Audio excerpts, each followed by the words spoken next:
يا صباح الورد يا صباح الياسمين، خاطرنا بمسخن بس بطريقة موجودة في الانستغرام، بس بسويها حق المتابعين اللي داي. مسخن أم سعيد غير روعة، طعم روعة شو أقولكم، بس انتو سووا نفس ما أنا بسوي. مسخن طبعا حطينا له زيت زيتون أصفر، بحط لكم رقم الحرمة، والله زيت الزيتون مالها شي تشرب من الشرب من حلاته الأصلي، لا مخلوط ولا مغشوش، وحرمة خاف الله في الذمة صراحة، يسدك ريحة الزيت الزيتون مالها، يسدك ريحة. شوفوا بترياه لين ما يدبل عندي البصل. شو بحط وياه بعد مرور 5 دقايق أو 6 دقايق؟ شو بحط وياه؟ لأني أنا أبى الصنوبر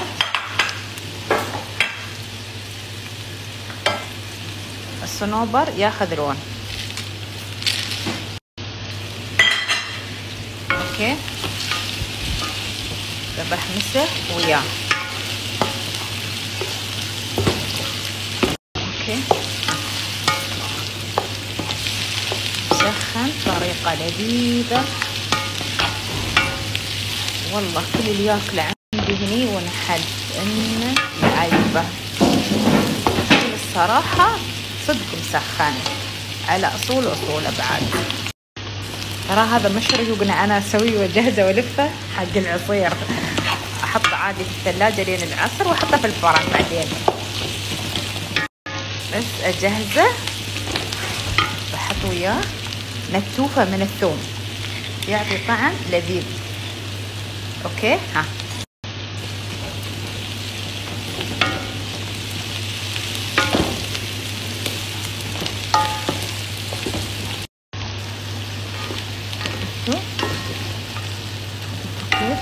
خليه يذبل شوي، بعد بارد شويه يذبل.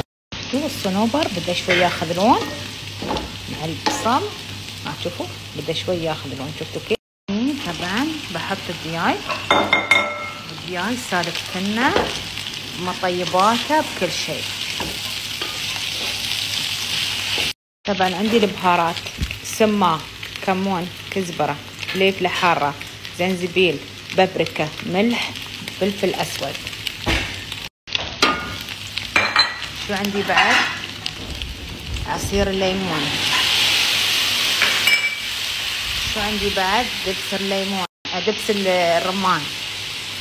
اوكي بحط له شوي من الشوربه اللي سلقت منها الدياي، لان فيها طعم الماجي يعطيها طعم لذيذ. حطيت لها شوي من شوربه الدياي، بخليه عادي شويه جنبه عندي يتشرب شوربة الدياي. شوفوا الحشوة من شكلها لذيذة. طبعا هذا الخبز قطعناه وبنحشي، بنبدأ نحشي فيه شو اسمه المسخن. عندي المسخن جبت ملح، حطيت زيت زيتون، دبس الرمان، سماق. اوكي الحين شو بسوي؟ خلطته كله وحطيته على الوي. الحين من الشوربة اللي مسوية فيها الدياي، شوفوا كيف الشوربة اللي مسوية فيها الدياي، الشوربة اللي مسوية. تعالوا بسوي الصوص مال المسخن. عندي روب وعندي لبنة وحطيت له ثوم، بحط له معلقة واحدة بس طحينية، وبحط له شوي من السماق، من دبس، نص معلقة من دبس الرمان، بحط له سماق شوي، بحط له عصير ليمون، بحط له نعناع، يبي ملح، بخلطه. شوفوا خلطناه، حطينا شوي زيت زيتون. اوكي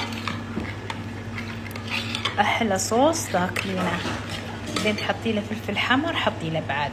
وهذا صوص الروب، حطي عليه زيت زيتون عشان ما يعطيك حموضه يوم تحطينه في اذا حطيتيه برا او حطيتيه ما يعطيك حموضه، يعني في من الروب بسرعه تحسينه شي يعني اخترب. اوكي شوفوا.